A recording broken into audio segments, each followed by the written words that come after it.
The Walking Dead Season 11 episode review video. Before I get into that, though, pretty important, I was able to watch this episode early on the Amazon Prime AMC channel, so if you're not caught up to the point where I am in rewatching or watching The Walking Dead, or you're just not entirely sure, then you definitely need to take the initiative and pay attention to the episode's title, which of course I'll mention as well as put in the description for you. If that happens to be the case and you're not caught up, it would be my recommendation that you don't watch this video any further to avoid any potential spoilers. And remember to like, share, comment, and subscribe. This will be The Walking Dead Season 11, Episode 22. The title of this episode is called Faith. And this will be my review, reaction, recap after just finishing watching the episode. We start off with some Negan flashbacks, of course narrated by Judith for these final episodes. And then the opening scene is Negan doing some hard labor work for the Commonwealth troopers. Princess, Ezekiel, Kelly, Nabila, Annie, and Magna are also there. And Princess also notices Tyler Davis from earlier. Remember, he was in the bonus episode and also one episode, maybe two, earlier in the first part of season 11. But it's been a while since we've watched those episodes. And then Negan asks a Commonwealth trooper if Annie can have a break. And he gets roughed up for asking. And Annie actually sees him get roughed up and tries to stop it. And she gets roughed up a little bit, although she does throw a nice right. A knockout blow to one of the Commonwealth soldiers, or troopers, I would think. It didn't knock him out, but it was a nice. Annie's a tough son of a bitch. I'll give her that. I wish we would know more about her. And then we see that Daryl and Carol are seeing this with binoculars from afar. And then Jerry, Aaron, Lydia, and Elijah are making their way to Oceanside.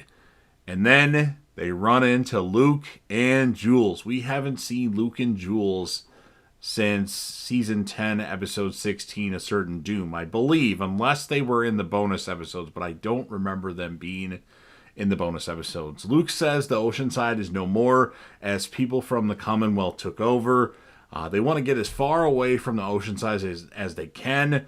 Does that mean everybody from the Oceanside is dead? Where's Cindy? Where's Rachel? Where's Scott? I don't know where the hell Scott is, if he's ever going to show up again, but it would be nice to know his fate. I think the actor just isn't doing the show anymore because Sneakle Martin Green, who played Sasha, his wife, her parents died, and maybe that's just a big thing that happened, and that's keeping him from being on set. And I think that's probably why, but I don't know for sure. Anyways, Pamela Milton is on the stand crying about what happened to her son Sebastian, as of course Eugene is on trial. Humiko cross-examines Pamela Milton, and she mentions to her information about the lottery. Was it a lie, just like her son had said?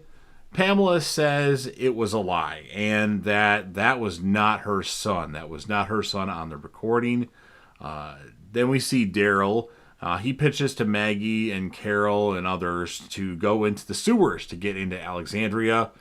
Eugene and Negan talked. I put Eugene. I meant to put Ezekiel and Negan talked to Tyler Davis. They want his help. And he tells Ezekiel that they're on their own, as Negan had actually been taken to the warden.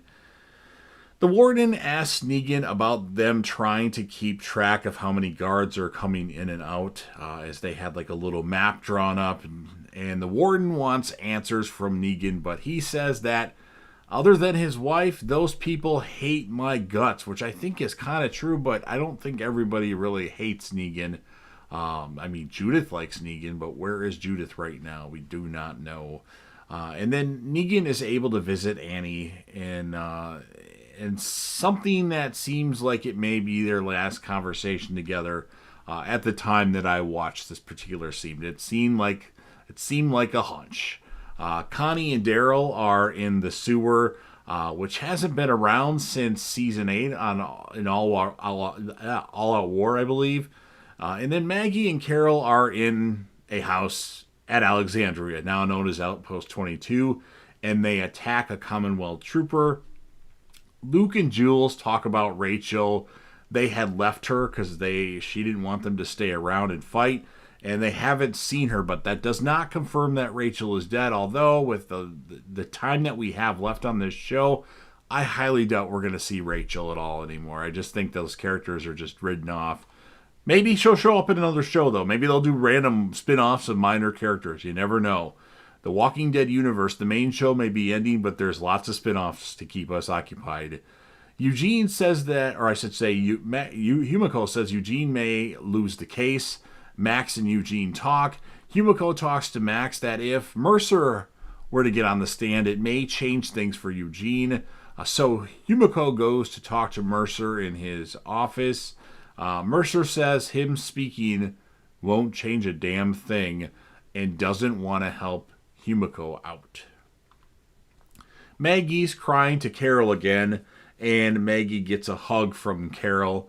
Ezekiel tells Negan they're not friends. He also mentions again that he hasn't forgotten what Negan did to them at the Kingdom, or did through other people to them at the Kingdom. And then he mentions Benjamin, Henry's older brother, who of course was killed by Jared, I believe. Now I don't remember who actually killed Benjamin. Something happened to Benjamin, but I don't remember. I know Jared somehow was involved with that. And then it was the other guy too. The nice guy, but Henry killed him. Anyway, old stuff. I don't remember all the details of it. The warden asks Negan if he's got a name for him. And then it cuts to another scene. Eugene decides to speak for himself or on his behalf at the trial. The judge will allow it. He says he had blood on his hands when he was at the sanctuary. He doesn't specifically mention the sanctuary or Negan, but he says, I saw what happened to people. I was there. I knew about it, but I didn't specifically act, but that puts blood on my hands. And then Eugene is found guilty of murder in the first degree. All the people at Outpost 22, aka Alexandria, from our joint communities that we know are taken to the windmill, and Negan will be punished. So Negan must have told the warden that, yeah, I was the one writing that. It's all me. And Negan is put on his knees. Holy shit. Now, I know there's a Negan and Maggie spinoff coming, but I was like, wait a minute, what's going on here? And then Negan's like kind of smiling, and the warden's like, wait a minute, I don't want you to be a martyr. And then the warden wants to and does put Annie on her knees. Oh boy.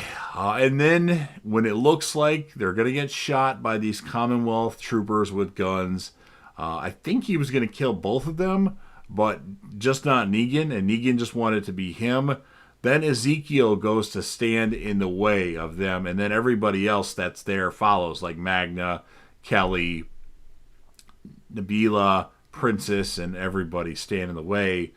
And then the Commonwealth troopers, a few of them turn on the other troopers. So we have troopers that aren't necessarily for everything that the Commonwealth is doing, and then we have troopers that are basically following the warden's orders. So they start to kind of fire on each other.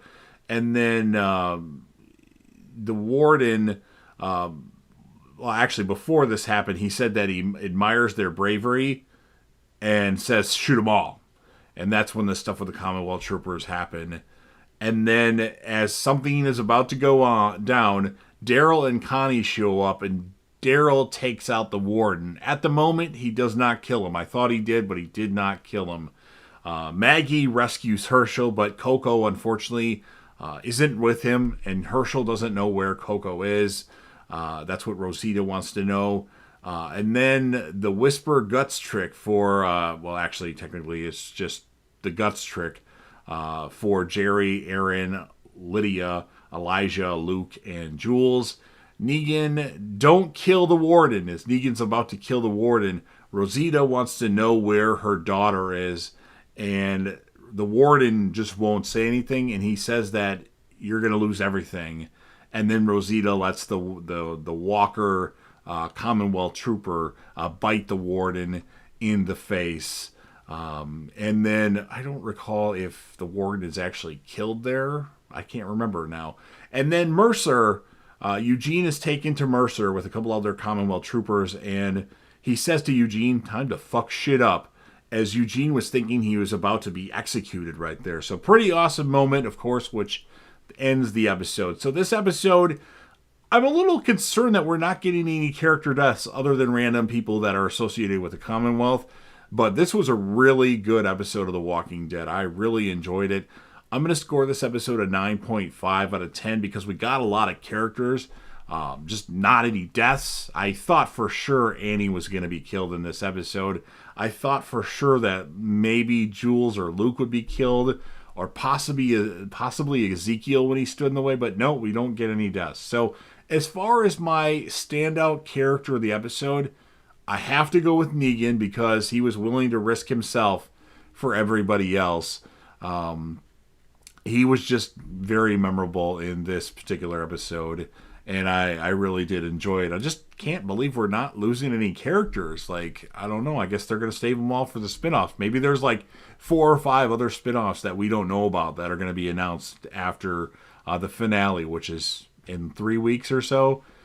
So that's what I have to say about the episode. Now it's your turn. If you're a fan of The Walking Dead and you want to help me out with the YouTube algorithm, make sure you're smashing that like button. It really does help out. Even if I get 5 extra likes on a video, it does put the video out to more people. Share the video with whomever you want, or put this video on any one of your social media platforms. Don't forget to comment in the comments section about what your thoughts are on this episode. What would you rate it? My 9.5 out of 10. What would you score it? Who would be your character of the episode? If you have a favorite moment, I guess the line of "time to fuck some shit up" was awesome by Mercer. I really like that. And last but certainly not least, don't forget to hit that sub button, subscribe to the channel, join the team, show your damn support, and be a part of something special. And JDev will return.